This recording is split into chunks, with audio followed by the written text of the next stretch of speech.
हमने आपके सामने ये नोटिस लेके आया और हम कोशिश कर रहे हैं कि आपको हम मजबूत कर लें ताकि ईवान आईन और कानून और रूल्स के मुताबिक चले।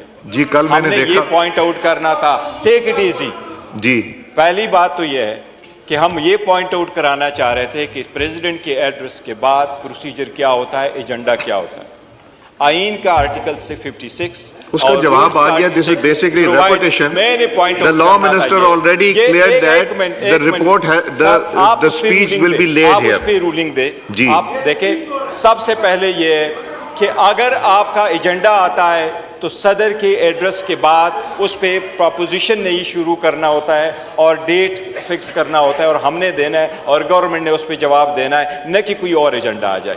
ये हमारी रिजर्वेशन डिस्पाइट द फैक्ट है कि हम ये समझते हैं अपोजिशन कि Zardari as a president unity of the republic को रिप्रेजेंट नहीं कर रहा, क्योंकि आज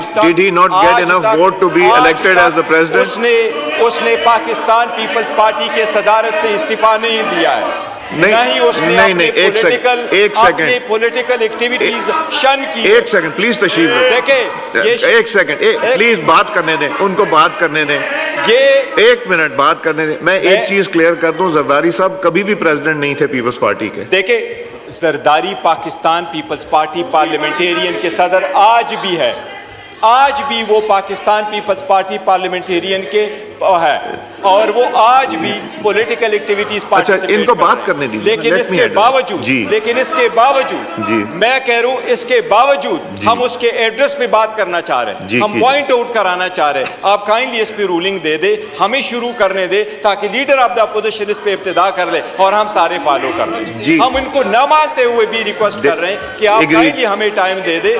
ये कानून, ये आर्टिकल 56 और रूल 60 के मुताबिक बिल्कुल ठीक है। ये एजेंडा जनाबी speaker, I totally agree with you। 1 April का एजेंडा 15 तारीख को रिपीट हो गया और हमारा जुडिशरी का एजेंडा नहीं आया, डिस्पाइट द फैक्ट की रिक्विजिशन हमने की थी। वो एजेंडा नहीं, मैं जवाब दे दूं तीनों बातों के तशरीफ रखिए 15 सेकंड के लिए। जनाबी स्पीकर, रूल 86 बड़ा क्लियर है, जो मैटर सब्जुडिस होता है उस पर बहस नहीं होती, लेकिन उसमें प्रोवाइजो है। प्रोवाइजो में प्रोवाइडेड है कि अगर बहस का एक्सटेंट वैसा हो जिससे केस अफेक्ट ना हो रहा तो बहस हो सकती है। पहले भी इस ईवान में सारी चीज़ों पे इन्होंने बहस कराई थी, जो सुप्रीम कोर्ट ने ईवन ऑर्डर भी कर लिए थे, तो हम तो सिर्फ उस पर बहस करना चाहते हैं रूल 86 के प्रोवाइजो के मुताबिक। ठीक है, शुक्रिया जी। चेयरमैन साहब, वॉकआउट की बात नहीं है, because they have to decide. Naveed Qamar साहब,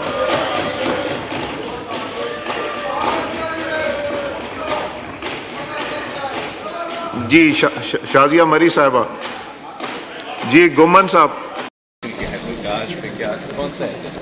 तो फिर वॉकआउट स्पीकर के रवैये पे फिर किया गया। पाकिस्तान पीपल्स पार्टी ने अपना पार्लियामान में हक अदा किया ताकि हम ये स्पीकर का अटेंशन ड्रॉ कर सके और जो बातें हुए असेंबली में हमारा हक था कि उनको जवाब दे, तो हमने जवाब भी दिया। नून लीग के स्पीकर इस तरफ अटेंशन नहीं, नून लीग के स्पीकर नहीं है। यार सादिक साहब का ये पहले बार नहीं है, बहुत दफ़ा स्पीकर बना है और यूजुअली अपना किरदार अनबायस तरीके से। सर, अपोजिशन ने कल जो किरदार अदा किया, चलते हुए अच्छा नहीं लगता ना कि मैं जब खड़ा होकर जवाब दूं तो बेहतर हो।